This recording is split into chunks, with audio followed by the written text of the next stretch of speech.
ہو گئے۔ آج سناتا ہوں اس نے اسلام کے لیے کیا کیا کیا ہے۔ سب سے پہلے دنیا کی چوٹی یعنی اقوام متحدہ میں سب کے سامنے کہا کہ ہمارے نبی پاک صلی اللہ علیہ وآلہ وسلم کی توہین مت کرو۔ جب آپ لوگ ان کی شان میں گستاخی کرتے ہو تو ہمارا خون کھولتا ہے اور پھر مسلمان آپے سے باہر ہوتا ہے۔ جس کے بعد دنیا نے دیکھا کہ عرب ممالک بھی جاگ اٹھے، روسی صدر پیوٹن نے بھی ہاں میں ہاں ملائی، چیچنیا کے مسلمان اش اش کر اٹھے، اردگان نے گلے سے لگایا، محمد بن سلمان چل کر پاکستان آیا، ملائیشیا، قطر، امارات، ایران، افغانستان، بنگلہ دیش، غرض ہر مسلمان ملک نے اس شخص کو خراج تحسین پیش کیا۔ اسی اسلامی جمہوریہ پاکستان میں قرآن مجید اور دیگر پاک کتابوں کے لیے امپورٹ کیے جانے والے پیپر تک پہ ٹیکس لگا ہوا تھا، جو ٹیکس اس عمران خان نے ختم کر دیا کہ دینی کتب ہر پاکستانی کم سے کم ہدیہ میں خرید سکے۔ سمندر پار سری لنکا میں وبا سے مرنے والوں کو جلا دیا جاتا تھا۔ وہاں کے مسلمانوں کی دہائی سن کر اس عمران خان نے سری لنکن حکمران کو اس بات پر قائل کیا کہ مسلمانوں کو اپنے پیاروں کو جنازے پڑھانے دو، جس کی بات مانتے ہوئے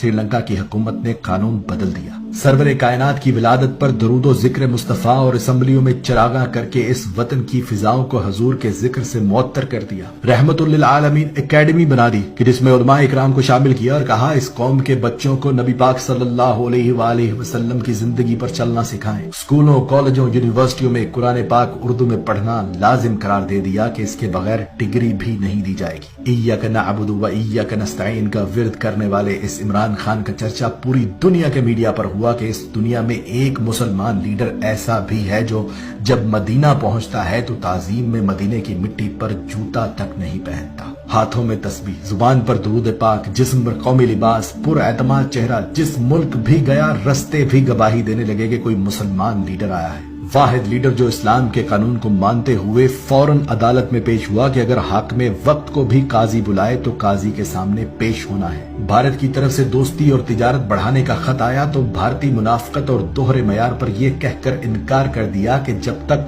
کشمیریوں کو ان کا حق نہیں دیتے تم سے تجارت بھی نہیں کروں گا۔ اسرائیل نے فلسطین پر حملہ کیا تو راتوں رات اپنے وزیر خارجہ کو امریکہ بھیجا، ہنگامی بنیادوں پر اقوام متحدہ کا اجلاس بلایا اور جنگ بندی کروائی اور بغیر ڈرے ان کے منہ پر یہ بھی بول کر آئے کہ تم لوگ ڈیپ پاکٹس پر چلتے ہو یعنی منافق ہو۔ قومی لباس پر کسی نے پوچھا کہ آپ شلوار قمیض ہی کیوں پہنتے ہیں تو اس نے کہا دو وجوہات ہیں کہ اگر ایک حکمران ہی قومی لباس نہ پہنے تو اس کی عوام کیسے قومی لباس کو عزت دے گی، اور دوسری یہ کہ قومی لباس میرے اپنے ملک کا ہے، میڈ ان پاکستان ہے، تو میں چاہتا ہوں کہ ہم میڈ ان پاکستان چیزیں ہی استعمال کریں اور جب تک میں خود مثال نہیں بنوں گا دوسروں سے بھی توقع نہیں کرنی چاہیے۔ یہاں تک کہ بینک ملازمین کو بھی کہا کہ آپ لوگ بھی کوشش کریں قومی لباس پہنے، کیونکہ قومی لباس میں سادہ عوام آپ سے زیادہ اعتماد سے بات کر سکتے ہیں۔ وہ اور بات ہے کہ اس کے اس مشورے پر میرے ٹی وی چینلز پر بیٹھے فنکاروں اور تجزیہ نگاروں نے مزاح میں اڑا دیا۔ واحد لیڈر جس نے بے حیائی ختم کرنے کے لیے عورتوں کو قرآن کے مطابق کہا کہ پردہ کریں، کپڑے ٹھیک پہنے، حالانکہ یہ عین